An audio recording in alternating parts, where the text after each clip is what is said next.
meeting for Romania. I'm Bob Blackman, the chair of the committee, the Dual Party Group. I've got apologies for absence from my namesake, Kirsty Blackman, Frank Field, Alison Pulis, Graham Evans, Kevin Honorake, I think Lord Bonus as well. We are expecting some other colleagues to join us, but I know, Carl, for example, you could have attended another AGM at 4 o'clock. So I suspect that for our speakers, you'll have to accept the fact that people may come and go, and it's not because of what you're saying. Equally, we are joined by a series of people, which I will just ask everyone to introduce yourselves so that we know who's around the table. We have agreed in advance that the meeting will be filmed, so that it can be used for appropriate purposes. Possibly we should explain that, as we go, purpose behind that, because I think it's relatively unusual for us to have a filmed meeting. But if we go around the table, why don't we start with you, Adam, and introduce yourself. We'll come on to your comments and more detail in a bit. I'm Alexander Adamescu. I'm 38 years old. I'm a German citizen who's been living in London since 2012. I'm the subject of an European Arrest Warrant issued by Romania last year, and I'm here to tell why it is an abuse, why Romania should withdraw the EAW, and why the British authorities should ask Romania to do the same. I'm Carol Monaghan, I'm the Member of Parliament for Glasgow North West, and I'm here just simply on an information gathering basis. I spent a year in Romania many years ago, and I'd like to hear some of the more recent developments. I'm Tim Evans. I'm Professor of Business and Political Economy at Middlesex University, North London. And in the early 90s, I was the head of the Prime Minister's Policy Unit in the Slovak Republic, so I have a long-held interest in Eastern and Central Europe. Damien Phillips, I'm a public affairs consultant. I'm a friend of Alexander, and I wrote about his case in Conservative Home a few months ago and received a lot of Romanian trolling for my trouble. I'm Philippa Brewer, I'm an international affairs specialist, and I'm helping Alexander. My name is Keith Boyfield. I'm a research fellow at the Centre for Policy Studies and a number of other think tanks, including the Euro-Gulf Information Centre in Rome. Quentin Davies, and now I'm the Lords. I was in the Commons many years. I'm Bob Blackman's predecessor as chairman of the ABBG for Romania. I'm David Clark. I was a special advisor in the Foreign Office from 1997 to 2001 under Robin Cook. And since leaving in 2001, I've been working as a freelance political commentator and analyst, specialising to a large extent in Central Eastern Europe, particularly Russia and Ukraine, but also Romania, Baltic states, and other parts of the post-communist world. I'm also a senior fellow at the Institute for Statecraft. Excellent. Okay. Well, thank you very much for those introductions. So I welcome you all to the meeting. We've got two speakers, and they've largely introduced themselves as to what they're going to be talking about. And I think this will be very helpful. David, you're going to speak about the overall position in Romania, and also the protests that have taken place, presumably the consequences of them. Stephen, come join us. What is there? Sorry, I was in the wrong room, but sorry, not for the first time. You are in the right room now. Lots of it. So welcome. Sorry, Steve, just want to tell everyone who you are and your... That's a very good question. Stephen Pound, I'm a Labour Member of Parliament from West London, out by Heathrow Airport. A man whose few visits to Romania have engendered an enormous affection for that great nation. Absolutely wonderful place. It's one of the very few things I have in common with Prince Charles. On that, right Why don't we talk generally about the meaning of the anti-corruption fight in Romania, as I see it. As I mentioned, since leaving the Foreign Office, I've spent a lot of time looking at the politics of post-communist Europe, and everything that I've learned in that time has made me wish that I'd spent more time when I was in the Foreign Office looking at post-communist Europe, because the assumptions that we made at that time that everything was moving towards a happy democratic ending have been rudely rebutted by the facts. A number of countries have gone backward, Russia being the most obvious case in point, and many of them either have gone backwards or are stagnating and not moving forward. And you can see even among some of the countries that have joined the EU, there has been a regression from democratic standards since they acceded. And Romania, unfortunately, is one of those countries, so it hasn't lived up to the promises that were made at the time. And to the extent that people assume that progress is being made, I think they are largely working off on a false premise, as I'll come to describe. I'm glad that Alexander is here, because his case and the case of his father was in many ways the starting point for my inquiry, which had ended up being published in January by the Henry Jackson Society in a report entitled Fighting Corruption with Contricts, Romania's Assault on the Rule of Law, which looked into the anti-corruption fight in some depth. The Adamescu case pricked my interest because of certain facts which I found quite shocking. I was shocked to find out that Alexander's father's arrest had been announced 2 weeks before it happened by the sitting Prime Minister in very aggressive partisan terms, which to me was proof of a degree of political direction to his prosecution, which would have been inconceivable in this country and most other EU member states. Was that Victor Ponta? Victor Ponta at the time, yes. I was shocked to find out that the judge in one of his bail hearings had denied him bail on the grounds that he refused to admit his guilt, which tramples all over the presumption of innocence, obviously. I was dismayed to find that much of the evidence that was used against him, transcripts of telephone intercepts, etc., were leaked systematically to the media.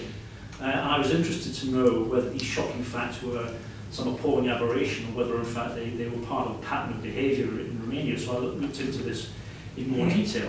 And sadly I found out that it was far from being an abnormality, and that many of these most disturbing features of the case were quite normal and widespread in Romania. I identify in particular 5 areas of concern in the way that the judicial system in Romania in general operates, but particularly in relation to anti-corruption cases. The first was clear evidence of politicised justice. There's a very obvious pattern to the way anti-corruption prosecutions unfold. When one party is in power, primarily, not exclusively, but primarily politicians of the opposition that tend to be targeted. The DNA will say they prosecute people from all different political parties, and if you look across the piece, that's certainly true. But there's a correlation between the party in power, or rather the party that's out of power, and the party that tends to be targeted by prosecutors. Last year, for example, in 2016 local elections, there was a spate of indictments targeting senior Social Democrat politicians. Many of these indictments were related to allegations that were several years out of date. They'd been dredged up and they'd been put out in advance of the local elections in a very obvious attempt to try and sway the result and keep the Social Democrats out of power. The Social Democrats, I should say, I'm not going to defend them because I'm of the centre-left. They're as worse, if not worse, than the other political parties in Romania in the way that they use the legal system for partisan ends. And despite the claim of political independence on the part of the DA, and despite the fact that the European Commission repeatedly refers to the DA's political impartiality, it's quite obvious that they're not impartial. They're not politically aligned in the sense of being ideological, but they make tactical alliances with the party in power at any given point in time in order to advance their own bureaucratic interests in Romanian society. The second area of concern was what seemed to me to be very clear evidence of collusion between prosecutors and the executive. The most obvious example being, of course, Victor Ponta's announcing of the arrest of Alexander's father 10 days or 2 weeks before it happened, in very partisan terms. This is clearly part of a bigger problem in Romania, where the checks and balances and the division of powers, its separation of powers doesn't work in the way that it should do and would do in any normal democracy. The prosecutors that are currently in office were appointed as part of what called power sharing deal between Victor Ponta, the then Social Democrat Prime Minister, and President Adamescu, the then centre-right president, in which they were deadlocked for several months and then decided that they would reach an agreement where they each got to appoint their own prosecutors to certain positions, which then produced a bifurcated structure that was essentially reporting to two different masters, not an independent prosecution service, but one that was politicised in a different way from the way that it perhaps had been in the past. As I say, bifurcated and reporting to two different power centres. And the prosecutors that were appointed on that basis behaved in the way that you would expect them to if you haven't been appointed on that basis. And more recently we've had the revelations publicised by Sebastian Gita, media owner, former Social Democrat parliamentarian, in which he detailed at length, he himself under indictment of course, and his intentions and motives for saying these things publicly have been questioned, and perhaps rightly so, but he nevertheless has blown the lid on his own long-standing collaboration with prosecutors and revealed the extent to which prosecutors behave in an overtly politicised way and do so in exchange for political favours. In the most obvious case relayed by Sebastian Gita, he admits to helping Laura Kövesi cover up, she's the head of the DNA, helping her to cover up her plagiarism of her doctoral thesis and to falsify the official report that exonerated her of those allegations at the time several years ago. So it's not, there isn't a clear separation of powers in Romania. The DNA operates in a highly politicised environment, and it does political deals. To me, that seems quite obvious on the basis of what I can see from publicly available sources. The third problem is violations of judicial independence, both by politicians, which is discussed openly and publicly, and it's a problem that is known about, but less known is the violations of judicial independence carried out by prosecutors. The DNA has an interest in keeping conviction rates at an extraordinarily high level, above 90%. These are non-conviction rates that prove a judicial system that's working. They, for me, are conviction rates that suggest that defendants' rights are not being properly respected. They're more reminiscent of conviction rates you'd find in China or Russia, not in a mature Western democracy. The DNA, in order to secure the compliance of the judiciary, use carrots and sticks. It's not uncommon for judges that rule against the interests of the DNA to find themselves under investigation, for example. And judges know they run that risk if they produce rulings that anger the DNA. But they themselves might, become subject to an investigation. There is cases of judges complaining publicly about the extent to which the DNA undermines their independence. Dana Girbovan, who's the head of the Romanian Association of Judges, only last month complained about the way that the DNA had tried to influence their decision in connection with the emergency ordinances passed by the Romanian government, the ones that produced the mass street demonstrations that we all saw in January. They complained about the way that Laura Kövesi, head of the DNA, had attempted to portray any decision other than the one that she wanted as a blow against the anti-corruption struggle. And that's quite a common thing in Romania. It's not the first time by any means that she's been accused of trying to exert her influence in a wholly improper way. The fourth area of concern is the role of the Domestic Intelligence Service, the SRI, which is the successor to the Theo Securitate communist Euro secret police, which inherited many of the personnel and assets and indeed the mentality of the Securitate. The DNA relies on 20,000 telephone intercepts a year provided by the SRI. When the Constitutional Court ruled that was unconstitutional, the government immediately passed an emergency ordinance to legitimise it, despite the fact that under the Constitution it's quite clear that emergency ordinances are not to be used in areas that impinge on fundamental rights. The SRI initiates investigations. Laura Kövesi has said so. She says it's only 24 a year, but 24 investigations initiated on an untransparent basis by a branch of the deep state is a cause of concern. If indeed it's only 25, and we've only got her word for that. The SRI, one of their generals, was publicly quoted as saying that they regard the legal system as a tactical field of operations. And they intervene in the judicial system, not just in initiating investigations, but according to this general ensuing investigation soon to their conclusion. Allegations have been made not from one, but from several sources, Sebastian Gita being one of them, testifying to the way that the SRI initiate investigations against people that they regard as a threat. Elena Udria, parliamentarian, has made the same allegation. She was put under indictment after she claimed that a senior SRI official had tried to procure money from her husband for a television station.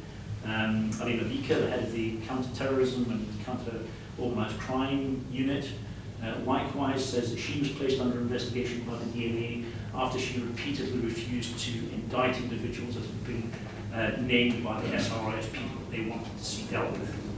And there's a case, of course, in January 2014 that I highlighted in my report of a constitutional court judge who voted to strike down a surveillance law that the SRI had been lobbying for, who the very next day was arrested by the DNA on corruption charges. The information that was used, of course, to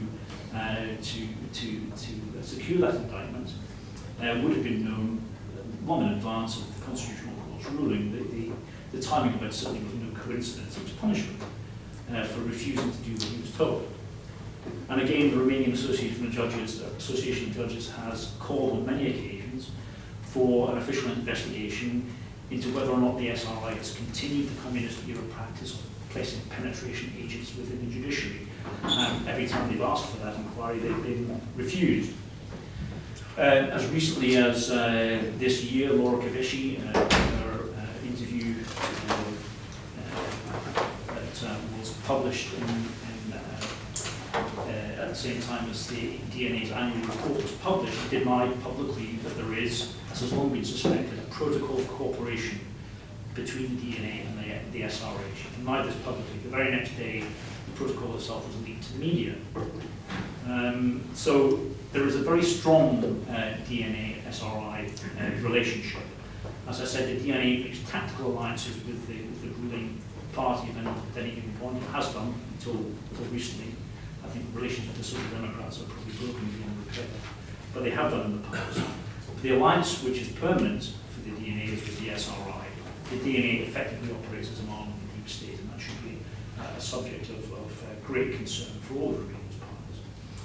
Fifth area is the extent to which the DNA is guilty of routine procedural abuses in the way that it carries out investigations. A very broad definition of corruption, abuse of office is used, which allows them to prosecute people for offences which in most countries would not be considered corruption at all. If you're a bureaucrat, you make a mistake, a project you signed off goes wrong, you're open to investigation for abuse of office, not because you're corrupt, but because you misjudge things or you're a little bit inept. Things that would be disciplinary offences in any country other than Romania, any EU country other than Romania, can find you prosecuted for corruption. Witness intimidation. It's quite common, unfortunately, for somebody who's under investigation to be threatened that members of their family will also be indicted unless they confess. Misuse of cooperating witnesses. People who are offered immunity from prosecution for pointing the finger of accusation at people who are more senior and newsworthy than they are is also quite common, unfortunately. As I said, the leaking of information to the media. If you're a senior figure accused of corruption, you can expect to find your telephone conversations, all kinds of private information splashed all over the room. The EU, I think, has played a very irresponsible role in terms of blind eye to these abuses, not just the institution itself, but the member states too. The European Commission's reports on the cooperation verification mechanism, to me, are a work of fiction. They do not reflect the reality of what is actually happening. None of the abuses that I've described to you this afternoon appear in any shape or form in the CDM's reports. As far as the CDM is concerned, the more high-profile people the DNA managed to put behind bars, the better they're doing, and the more that the European Commission can say that Romania is moving towards the end goal that was set for it on accession. I take a very, very different view. The US government also has, I think, a great deal of responsibility in egging on the DNA and not looking closely at how they achieve their results.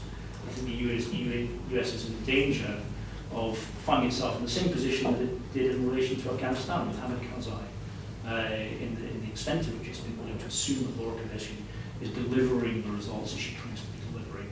I think a close look at how she's delivered those results would give any democratic government pause for thought and a reason for concern about where things are going. I think there are 4 dangers, if I can just finally conclude.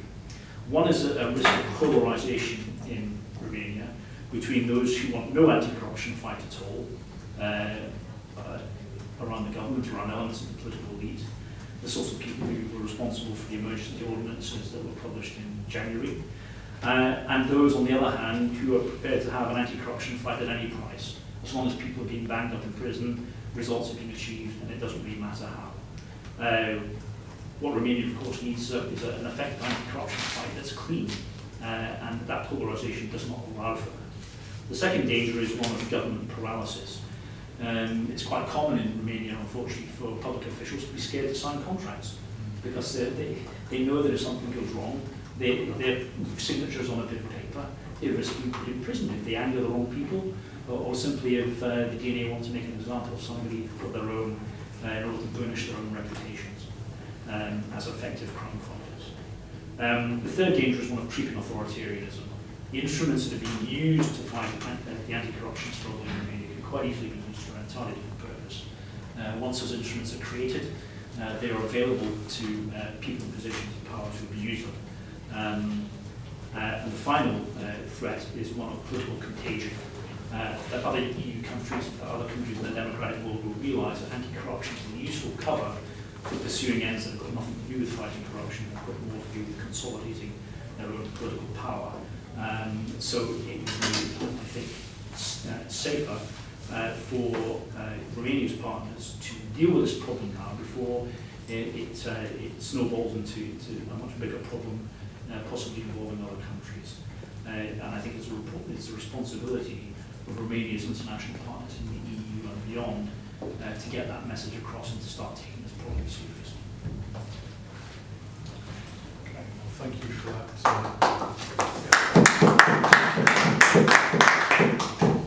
Thank you for that introductory talk. I think what we'll have, Alexander will hear your case and the details of what's happened to you first, and then we'll have some questions afterwards, if that's okay with everyone, because I think this flows in the correct scheme of things. Yeah. So, Gareth smells about Maker's Maiden. I think that's put down at the beginning. okay, all right. Excuse me. Thank you. And my case is an example, a practical example of the abuses that David and problems that David has pointed out that are right now happening in Romania. I have been arrested last year on the 14th of June 2016 on the basis of a European Arrest Warrant that was issued by Romania. I've been arrested here in London in front of the Frontline Club, where I was due to speak together with other journalists on a panel precisely about the abuses of the European Arrest Warrant. Romania had got the information and I was about to appear there and instructed the Met Police to come and pick me up before I could speak at this event.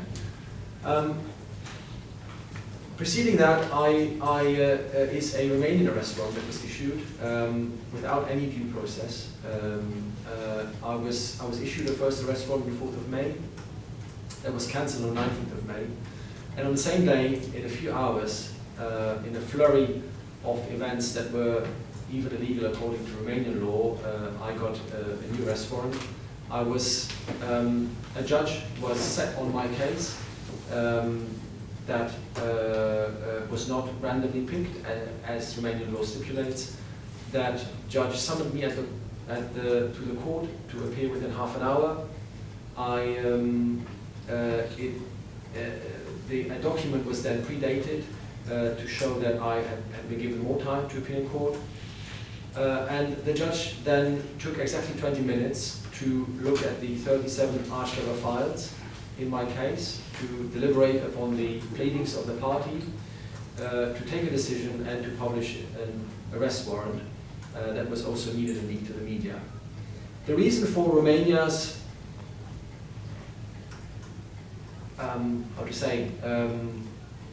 absolute will to issue an arrest warrant without any regard to the law and due process comes on the back of the fact that I've been speaking out for 2 years about what has been happening to me and my father and my family in Romania, but also in London.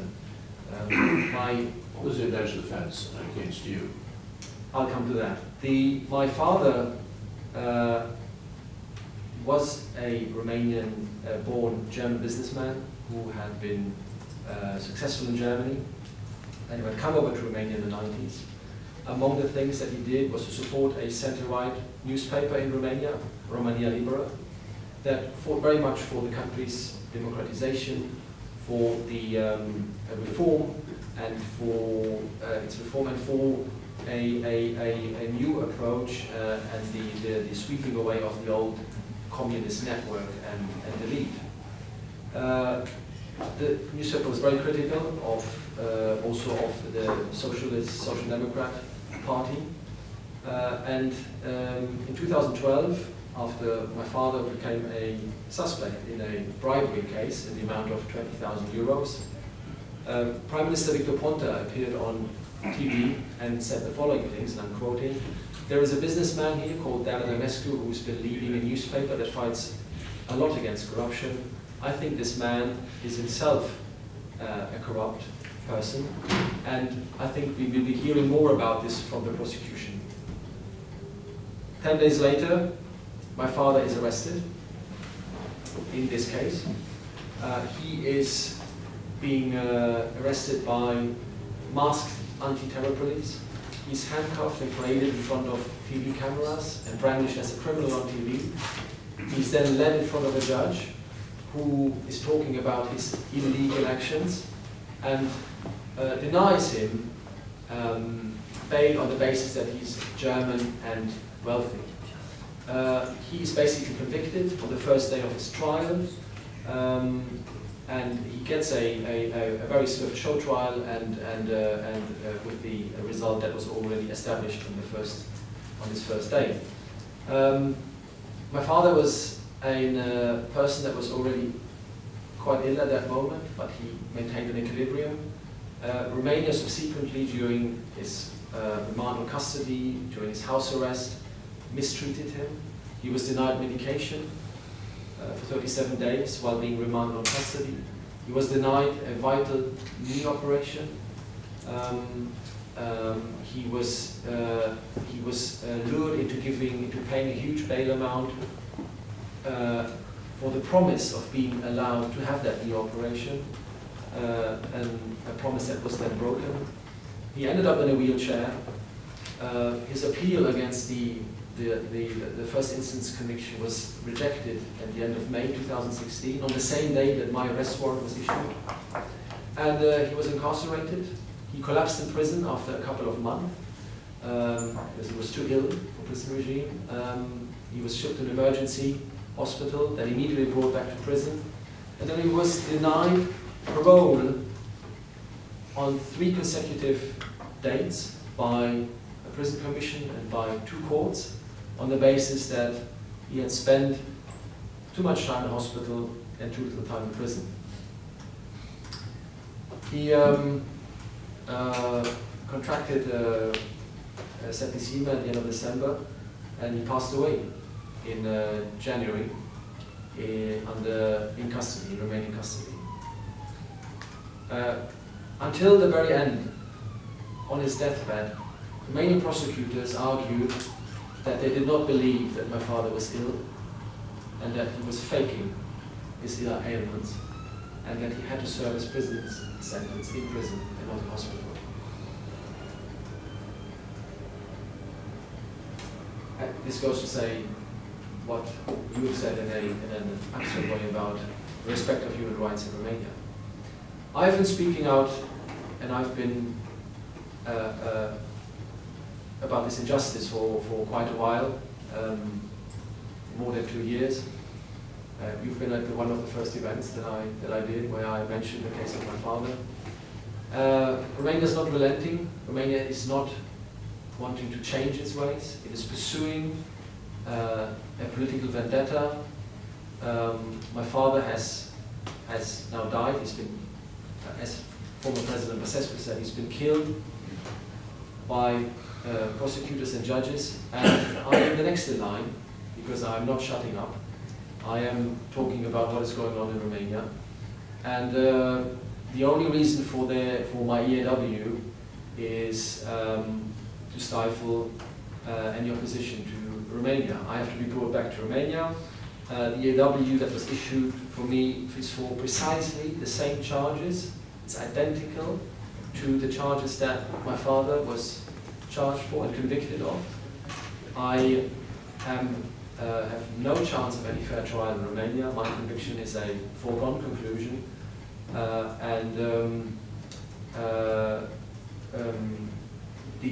Romania is using this very convenient tool of the European Arrest Warrant. It's basically a sending request that gives me very little grounds to fight here in the UK in order to do away with the problem of Adamescu that has been haunting them for a couple of years now. I think Romania should not be allowed to do that. I think the European Arrest Warrant was not created in order to raid assets of a businessman, in order to stifle opposition, in order to thwart legal cases against the country. And the British judiciary, that has such a long tradition of the respect of defendants' rights, not to talk about human rights, should not be allowed to be abused by countries like Romania for their own reasons. A case like mine, here in the UK, where I'm up against, I was arrested by the Met Police, I'm facing the CPS in court. The Home Office is pursuing me for mutual legal assistance requests that come out of Romania. The whole British system is abused by Romania for a case that would never even exist in the UK. It would never come into being. And I think this is something that should not happen.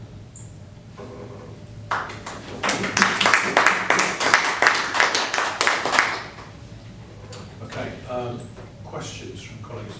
Quentin, you were first. Yes, thank you. Well, I thought that the account we had of Romania was devastating.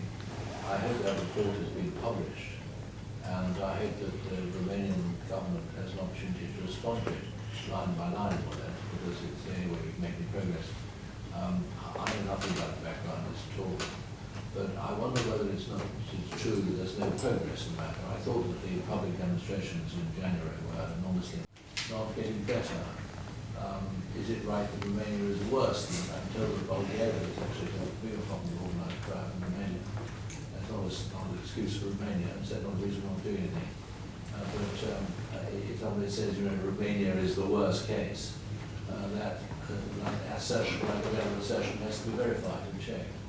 But those are my comments, and I'm very grateful to all concerned for coming and giving us their points of view. And I'm extremely sorry about your father. I can know that he died. And death in custody is a serious matter, because in this country it would automatically require a bit of need a report by some outside body to investigate what happened. And I hope that will be the case in this instance as well. Can I respond? Yeah. I'm not sure I would say Romania is the worst case. Romania is a unique case. I think that's the point I was trying to make, because uniquely Romania not only has a problem with corruption, it also has a problem with the nature of its anti-corruption fight, in that it's being abused for purposes which have got nothing to do with fighting corruption. I agree with you. Romania as a country is not going to make progress unless high-profile offenders are brought to justice. The point I was trying to make is that using the crude benchmark of high-profile corruption is not in and of itself proof of progress. It might be a necessary condition of progress, but it's not sufficient, particularly if some of those prosecutions are being pursued for reasons that are partisan and which violate basic standards of justice. That's the point I would make. And there needs to be some kind of quality control check that Romania's European partners are able to use to assess whether the prosecutions that are taking place are valid or not. My survey of the anti-corruption fight suggests that along with a lot of very guilty people who are undoubtedly being put in prison in Romania, there will be a significant number of really serious miscarriages of justice taking place. And the anti-corruption struggle and fight in Romania is not proceeding on the basis of trying to catch bad people. Bad people are being caught, very probably. It's proceeding on the basis that the DNA, for its own bureaucratic purposes, wants high-profile scalps that it can hold up in the public square and say, well, look what a great job we're doing, aren't we brilliant? Give us more money, give us promotions, give us your love, give us public adulation. And it's got very little to do, I think, with solving the real underlying problems of Romanian society, sadly. Yes, the public demonstrations in one sense are a good sign. Clearly the emergency ordinances that the government tried to enact in January were self-serving. They were an attempt to shut down the anti-corruption fight altogether. But the nature of the public reaction to that, I think, has obscured the fact that the anti-corruption struggle that is taking place is problematic, deeply problematic for anyone who's concerned about human rights and standards of justice. And that there's a danger that in that polarization between street and elite, that the real kind of anti-corruption activity that Romania needs will not occur. As for the reaction of the Romanian authorities, well, I've had very little reaction from Romania to the publication of my report, except that the DNA has referred my report to the Superior Council of Magistrates, which is the regulatory body for the judiciary in Romania, on the basis that I'm accused of undermining the independence of the judiciary. By pointing out that the independence of the judiciary is being undermined, I myself am guilty of the act, it would appear. And there will be an investigation. The result of that investigation is as yet unknown. I don't even know the process. I haven't been informed. I've read about it in the media. But this for me shows a number of quite disturbing things. One is that the DNA has no respect for basic rights, including freedom of expression, in my case. It shows, secondly, that the DNA still has the communist era mentality of believing that the law is a weapon that can be used against people who say things that they disapprove of. And thirdly, it shows that there's no real separation of powers. The Superior Council of Magistrates regulates the judiciary, and in Romania, the judiciary includes not only judges, but prosecutors. They're regulated by the same body, they're represented by the same body. They're part of a single That's system. true of France, that's true of Italy, that's true of all the Code Napoleon countries too, and Romania against the tradition. I think it's very unfortunate. It makes a proper separation of powers extremely difficult to achieve. And there have been a number of examples of the DNA intervening in judicial politics in an extremely unhealthy way. When one of their prosecutors was elected to head the CSM a couple of years ago, the judges objected on the basis that the prosecutors shouldn't have the upper hand in judicial regulation, and that in any case many prosecutors were suspected of being SRI agents. The response of the DNA to this campaign was to put two of the judges leading the campaign under investigation. So, you know, this is quite serious. The DNA prosecutors have a very, very unhealthy degree of control over judicial regulation and over the behaviour of the judiciary, what I regard as the judiciary in the correct sense of the term, judges. You're rather dismissive of the European Commission, Zach, rather than all of this. Have you discussed that with the European Commission in detail? I haven't. I don't really have any contact with the people there who deal with Romania, and I suspect they probably wouldn't welcome the approach. Well, that's the part, I mean, that's what I'd like to check. I mean, Yeah. we're still members of the European Union, and we may not be in 2 years' time. And you have every right to approach the Commission. And it would be very useful indeed, I think, to know what the Commission's responses are to points made in your report or to subsequent events. Okay. I'd certainly like to know that. So, super. David, I have a question, if I may, Mr. Chairman. Sorry, could I just, Alexander, could you comment on the... Yes, so there's one thing I wanted to say. You said that Romania was making progress in these years. I think this is not the case. Romania is worse, in a worse situation than it was before we started. And the reason for this is that this very precisely the focus on high-profile cases. The DNA is not going after the evidence. The DNA is going after the people. This is what they did in my father's case. They were not interested to look at the evidence. They pointed in a completely different direction They wanted Dan Adamescu. That was the trophy they wanted to hold up. A big businessman considered to be powerful and wealthy. The fact that too many cases like this have happened in Romania has discredited an initiative that in its beginning was certainly well intended and was well thought. There is a problem with corruption in Romania, but if you do it in this way, if you're going after trophies, scalps, if you're making a witch hunt out of it, the upshot is that you have a few people that end up being corrupt, and you have lots of people who are corrupt that are not being targeted because they're being left out.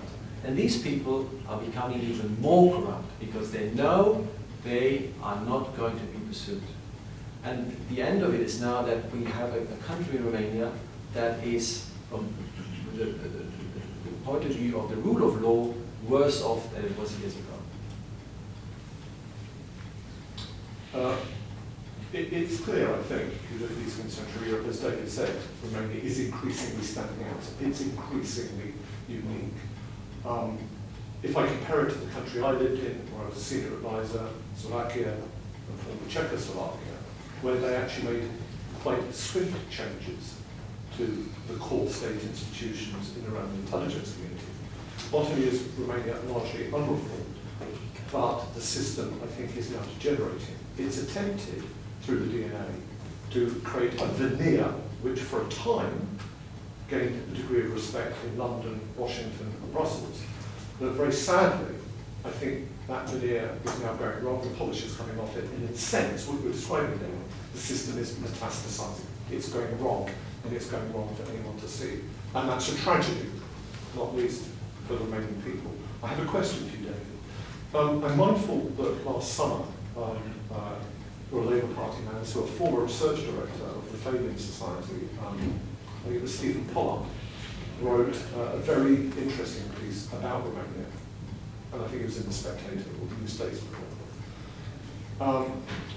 And he talked about the case of the chief correspondent of Sky News, Stuart Ramsey, who apparently in August last year did a big expose on gun running, maybe from the Middle East through to Central Europe, but by Romania. Now in this country, if Panorama or a big investigative program does an expose or something, usually a mature government, the maturists say, we've got a problem here, we must deal with it, investigate and try and get on top of it. My understanding is that Romania has engaged in what you alluded to yourself. They've started again a process of lawfare where they put an MLA request into the Home Office, and there are all kinds of rulings with the magistrates in Romania. But basically thereafter, they're threatening a highly awarded British journalist who has years of service doing high-quality investigative journalism. My question to you is this, David. At what point, we've heard from Alexander, and we've heard, and I've read some of your material, which is excellent, and we've heard about the threat that's to you and me, and we've got the threat against the chief correspondent of Sky News. At what point does this attempt to sort of the Romanian secret state elbowing its way, at what point do you think that the British government will wake up and the Home Office will wake up and realise that instruments like the EAW, where you try and impose uniformity rules on the whole of Europe and treat everyone with equivalence and reciprocity, this is not just the pure juice of the struggle against crime, but this indeed can be used by our savoury institutions for warfare. At what point do we get to the tipping point and actually, we don't go fey in any way, we don't try to deny in any way that which is clearly done, as I'm sure no one in this room will want to do, but we get on top of this. Yes, well, we have a choice to make now in the context of Brexit. To do with the European Arrest Warrant and the nature of the judicial cooperation arrangements that we have with the EU post-Brexit. We can't stay in the EAW as such. The debate is about whether or not we have an EAW-like agreement with the EU, similar to Iceland and Norway. My view is that we should want to have some kind of agreement with the EU, but that it can't be based on the principle of mutual recognition, which is what underpins the EAW. Because the assumption behind mutual recognition is that the legal systems of the EU all respect the same basic minimum standards of rights.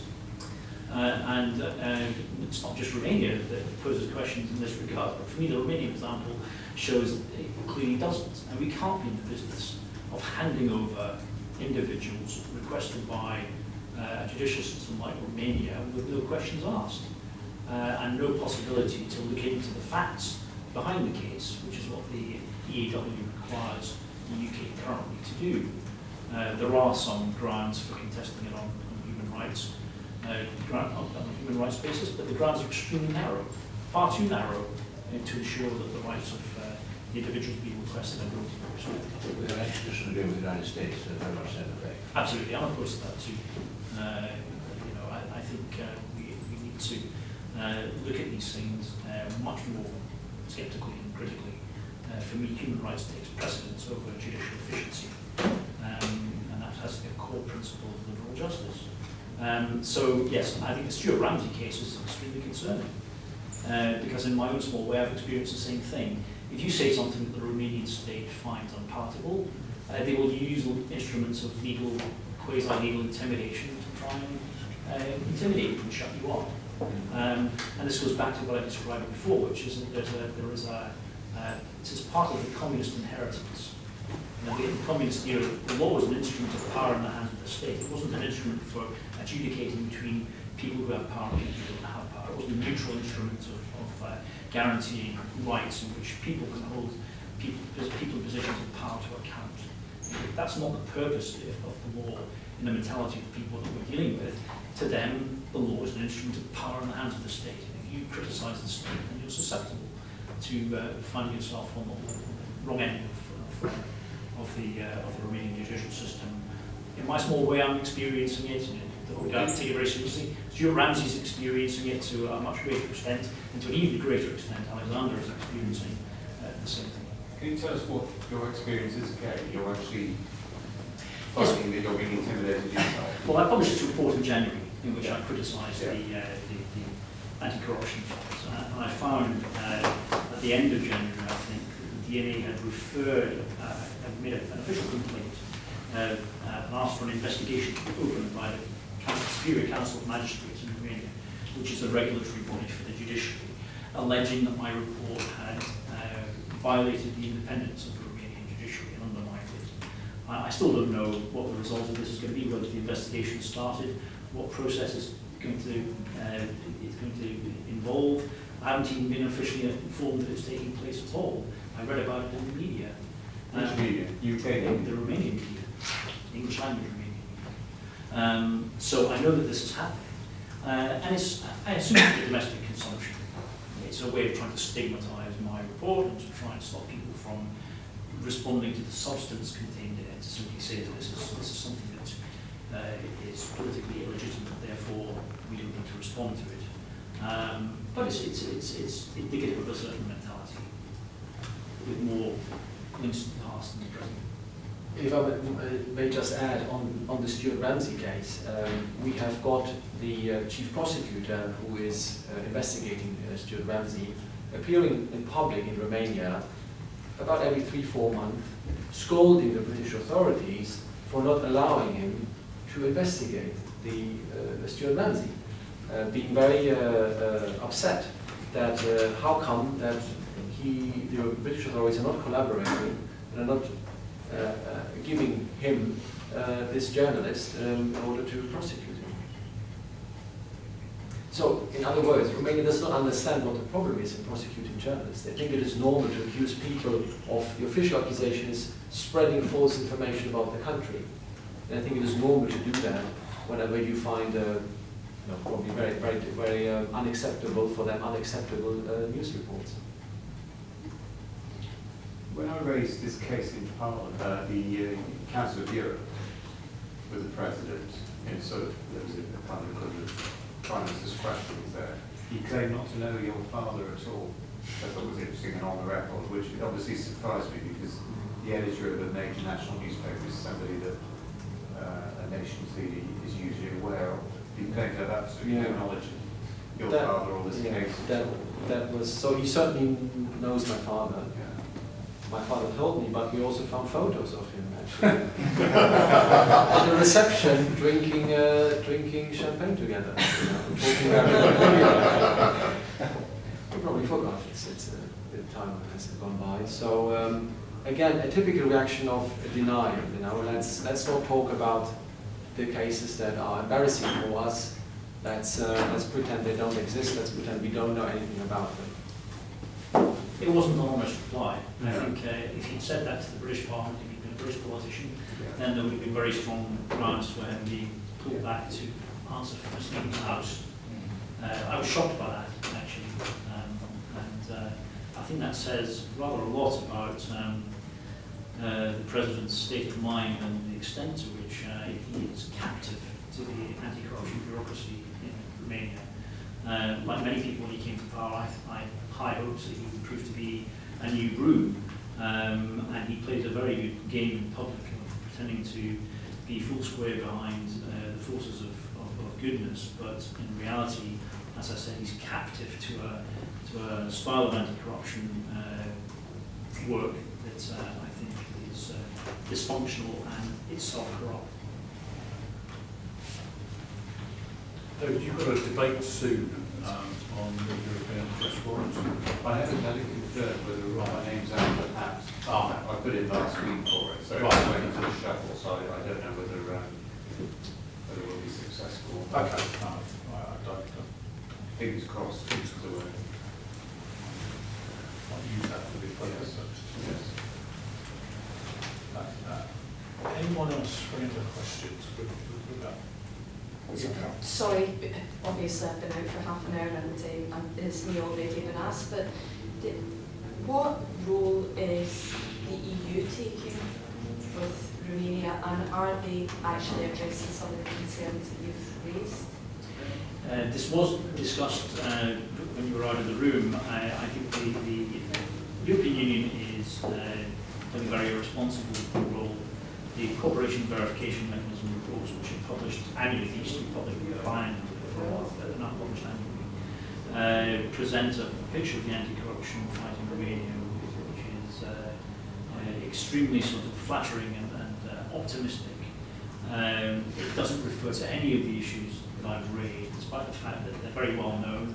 They're there for everyone to find from open source material, if they're willing to do so. But there's an appetite in Brussels to build the best of Romania, because if they can think that Romania is moving in the direction, it's one less thing to worry about. The European Commission has got an awful lot to worry about at the moment. They find it comforting to believe that Romania is moving in the right direction, and they don't want to move too closely, because they suspect, probably at the back of their mind, they know that if they look too closely, then they're not going to like what they find. But it's irresponsible. I mean, if you turn your eye away from something like this, it's only going to get worse, and the problem will grow and spread if it isn't dealt with. So yeah, I'm very critical of the European Union, despite the fact that in most respects I'm extremely pro-European. On this, I think they've taken the right off the ball, and I think they need to engage. Can I ask another question? Now, it's over 20 years since I lived in Romania, but what was apparent then was that there was corruption at a very local level, and it was just the way of life, it was just the way things were done. If you wanted something to work, there was always corruption involved, be it a new shop opening up or be it a licensing, whatever, there was always. Is there any evidence that that kind of real basic level of corruption is shifting or has been cleared out? Most of what you were talking when I was in was about higher level corruption. I don't have any comparative data. There was an opinion poll published in 2013, the Eurobarometer survey, and it polled across the EU on to find the number of people who'd been asked to pay a bribe in the previous year. The average for the EU as a whole was 4%. The figure for Romania was 25%. So 1 in 4 Romanians during the course of a year will be asked to pay a bribe of some kind. It could be for getting a license to set up a business or whatever. One of the most common actually is being asked for a bribe to get basic medical attention that should be provided for free, for example. Another common one, of course, is the traffic police who stop people, harass them, and let them go in exchange for a bribe. That kind of low-level corruption is still quite high, obviously. It was 1 in 4. I don't know what it was like in the 1990s. Well, we had to pay a bribe once because we had had a party we were being threatened with going in jail. Actually got something out of it. So I suspect it was probably higher in the 90s. So maybe in terms of low-level corruption, things are moving in the right direction, but it's still very high. 25%. That to me suggests a problem that is still endemic. Good. So, quick question. David and Alexander, what do you think the Romanian authorities should do in terms of reforming their the DNA and DICOT and organisations like this in terms of reforming how they deal with anti-corruption? What kind of meaningful steps can they take? And do you think that Laura Kövesi, given all the allegations against her and given everything she's presided over, should resign? Okay, well, so there's a really good question. I mean, the problem in Romania is that politicians are not trusted to regulate the judicial system. And it's that fact that allows prosecutors to behave without any effective checks or balances or scrutiny. It can't be provided domestically by the political elite because they're not trusted. It's not being provided externally by either the EU or the US, and the US are just as negligent in their approach to this as the EU, in my opinion. There are no real effective forms of scrutiny or any checks and balances on judiciary at the moment. I find it difficult to imagine in the current circumstances that a Romanian government with sufficient legitimacy to be trusted to do it. It's going to have to some extent be provided externally by the EU or whoever. But certainly it's not going to happen in the way that the government tried to do it in January. That wasn't about getting the anti-corruption struggle back on track. That was about trying to close it down altogether. Now that's clearly not what Romania needs. It still has a very, very big problem with corruption that needs to be fought, but it needs to be fought in the right way. Now, I've suggested a number of things about what the EU and other countries could be doing. I think, first of all, we need to start reflecting the reality of what's happening in Romania in its reporting. You shouldn't be talking about lifting the cooperation and verification mechanism. You should be talking about enhancing it and not accepting headline figures about number of senior people behind the prison, but introduce some quality control procedures which will allow them to assess whether or not the anti-corruption fight in Romania is itself free of corruption. There's a thing called the rule of law mechanism that you can trigger, which is meant to deal with systemic problems with the rule of law in member states. It's a kind of early warning mechanism. They should trigger that. They should have a thorough investigation into the operation of Romanian anti-corruption struggle. Give it to some independent experts who are not compromised by previous association with the issues. Have a really thorough look at what's happening there and produce an assessment of the integrity of the anti-corruption struggle, so that they can then start to make some proper decisions about, what needs to be done, and then put in place some recommendations for how it can be fixed. But it's going to require some strong external oversight. That's what I think you just speak to the European Commission. Very good for us to hear what the design that is. Yeah. Okay. Could I ask the two speakers to comment on the issue of prison overcrowding? You were mentioning that there was a success rate of over 90% of the DNA's prosecutions, and as I understand it, prisons in Romania are absolutely crammed full and fall beneath international standards. But I think it would be interesting for you to comment on that. Well, Alexander's father is Yes, I mean, I know from first-hand talks with my father how prisons look like in Romania, and it is clear that prisons in Romania, again, unfortunately, do not correspond to the standards that you would expect for them to have in Europe. There is systemic overcrowding. that has been partly generated by this very forceful anti-corruption drive. There is no running water except for 2 hours a day. There is no heating. I know of prisoners shivering in minus 20 degrees in the cells.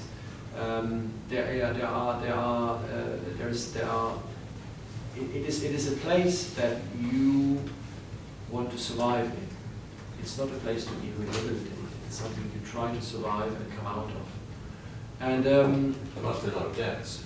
yeah, lots of death. Yeah, there are lots of death in prisons and suicides in prisons. You only have to read the witness statements of people who are in prisons and or who have been extradited and are remaining in prisons to realize that it is inhuman. It is absolutely inhuman. And unfortunately, here again, the British courts do not want to see reality, and they're being blinded by Romania, that is constantly arguing that it's improving and making progress and tackling the problems where it is actually not. And one of the best examples for this is a statement made by the former Romanian Justice Minister, Raluca Bruna, who last year admitted on video that she was in Brussels, she had talked to the Commission, she had promised there that Romania would invest 700 million euros into several new prisons in order to reduce overcrowding, only then to admit that she had actually lied to the Commission because Romania did not have the money.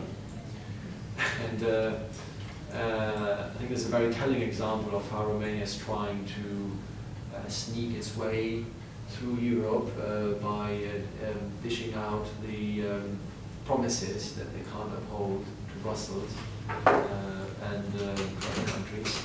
And on the other hand, Brussels and other countries preferring to look the other way because there's always something more important than Romania. Can I just say that, just to add on that, if anybody is interested to know what the state of Romanian prisons is like, then the Council of Europe's Committee on the Prevention of Torture publish regular country reports, and the country reports on several EU member states, including Romania, are extremely critical. European Court of Human Rights case law states that prisoners should have at least 3 square meters of space in their cells per prisoner. Many Romanian prisoners have space of around 2 square meters per prisoner in their cells. So overcrowding is very bad. I think in 2016, the Romanians were on 28 occasions were found guilty by the European Court of Warrant to Romania on the basis that they receive assurances from Romanians that those individuals will be treated properly. And every time they're proved to have violated those assurances, the British courts say, well, that's very bad. What are you going to do about it? And the Romanians say, here are some more assurances. And then the British courts say, well, okay, that's fine. We've had an assurance. And if you look at the judgments made in British courts that explain why, it's quite clear that the reason is the principle of mutual recognition. Because the politicians have sent a signal that Romania is a trusted country, because it is granted this privileged status in extradition law, British judges feel obliged to say, well, they're in a separate category and their assurances must be considered acceptable because they're a member state of the European Union. It's a big problem. I think this can't be allowed to go on. We can't get into a situation where a country is repeatedly lying to us and then it is allowed to move on as if nothing happened on the basis that they've offered new lies. David, am I right that in what you described as the Sebastian User revolutions recently, that somehow the DNA or the SRI or both together systematically attempted to incarcerate most of the media owners, most of the newspaper owners in Romania? And if that is true, what on earth were they thinking they were up to? I mean, what was the strategic goal of this? Was it bureaucratic empire building? You know, this deep state you described, is it they actually wanted to run the whole thing and to turn down legal? I mean, tell us about it, please. Well, it's impossible to be absolutely certain what the motives were. I mean, the controlling influence of the SRI in directing some anti-corruption prosecutions is fairly clear. Sebastian Peter's testimony can be questioned on the basis that he himself is under indictment. And also he is, in these revelations, admitting himself to committing very serious acts of perverting the course of justice.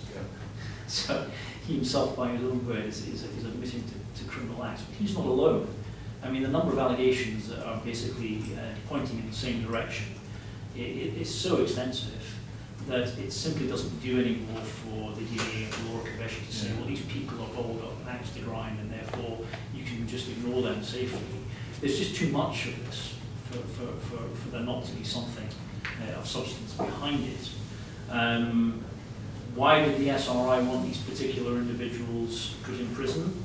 In some cases, it's because the individuals themselves were asked for something from the SRI and refused to give it. In the case of Elena Udria, it's because she refused to get her husband to contribute financing for Sebastian Peter's media empire. In Ilana Vika's case, it's because she refused to initiate prosecutions against individuals that were identified by the SRI as people that they wanted to see dealt with. Quite why is unclear. It could be part of a power play. The SRI likes to be the secret puppet master of Romanian politics and likes to have a role for its own ends. It could be linked to other interests. For example, it seems to me that there will be beneficiaries to the destruction of Alexander's family business. Whether or not those interests are in some way connected to the direction of that prosecution ultimately, it's difficult to know because it's so opaque. We're dealing with the deep state. Their motives are probably the ultimate secret that they will keep. What we can see is the extent to which they're involved. Their motives. I'm very conscious we're slightly over time. I'm not sure if anyone is due to come in this room. But thank you for attending, and thank you for to both speakers for attending. So if I can wrap up, and then we can, then if there are private conversations, we can have them literally private. But I'm just conscious that we are slightly over time, and therefore should end at this point. So can I thank you for both for coming. Thank you for speaking to us and answering the questions that you've done. I think we will do everything we can to help and assist, particularly in your case coming up in the not too distant future. When's the hearing? The hearing is on the 24th of May. Right. So try and do something before then. Thank you very much. Thank you very much.